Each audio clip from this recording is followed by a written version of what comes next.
राधे राधे दोस्तों। अगर आप कार्तिक स्नान कर रहे हो तो कार्तिक मास में सबसे ज़्यादा सुनी जाने वाली जाट और भाट की कहानी, अगर ये कहानी आपने नहीं सुनी तो आपके कार्तिक स्नान के महत्व का कोई फल नहीं प्राप्त होगा। तो चलिए सुनते हैं जाट और भाट की कहानी। किसी गांव में एक जाट और भाट रहते थे। दोनों बहुत अच्छे मित्र थे।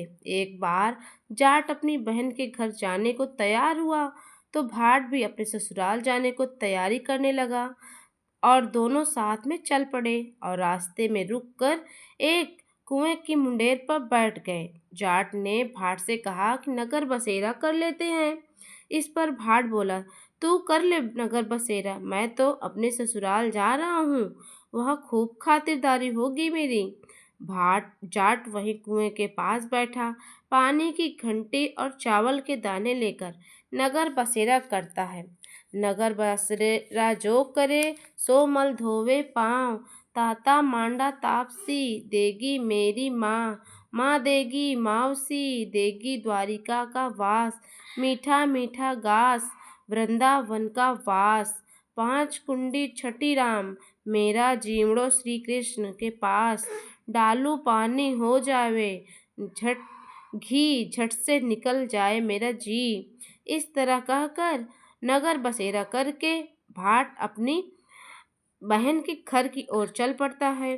जाट की बहन ने भाई के आने पर उसकी खूब खातिरदारी की, घी भूरे के साथ भाई को जिमाया। दोनों ने बैठकर ढेर सारी बातें की।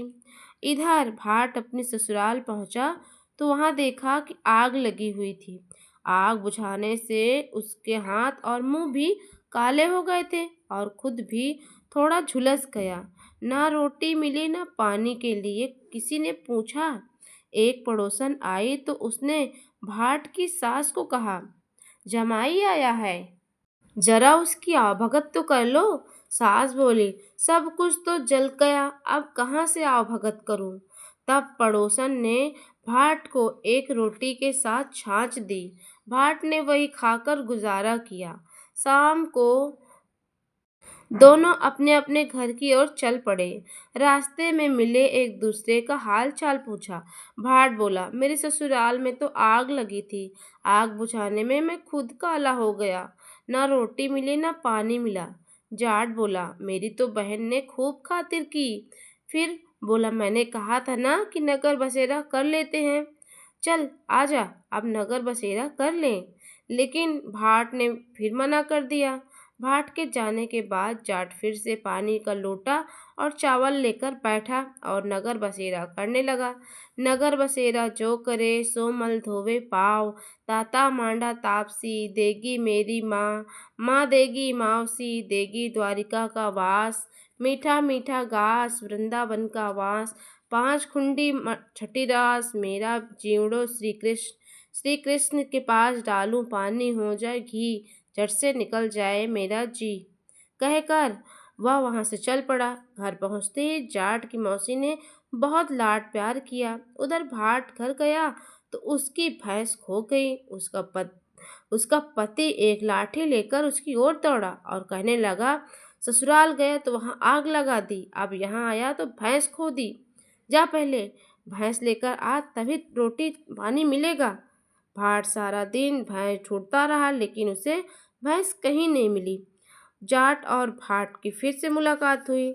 जाट ने भाट से हालचाल पूछा तो भाट बोला, वापस आते ही मेरी भैंस खो गई, तब से भैंस को ढूंढ रहा हूँ, रोटी का तो पूछो ही मत।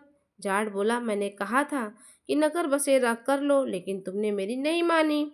जाट की बात सुनकर भाट बोला, तेरे नगर बसेरे में इतनी ताकत है तो चल अभी कर लेता हूँ। दोनों ने बैठकर नगर बसेरा किया। नगर बसेरा जो करे सो मल धोवे पाँव, ताता मांडा तापसी देवी मेरी माँ, देवी मानसी देगी द्वारका का वास, मीठा मीठा घास वृंदावन का वास, पांच कुंडी छठा घास मेरी जीवड़ो श्री कृष्ण के पास, डालूं पानी हो जाए घी झट से निकल जाए मेरा जी।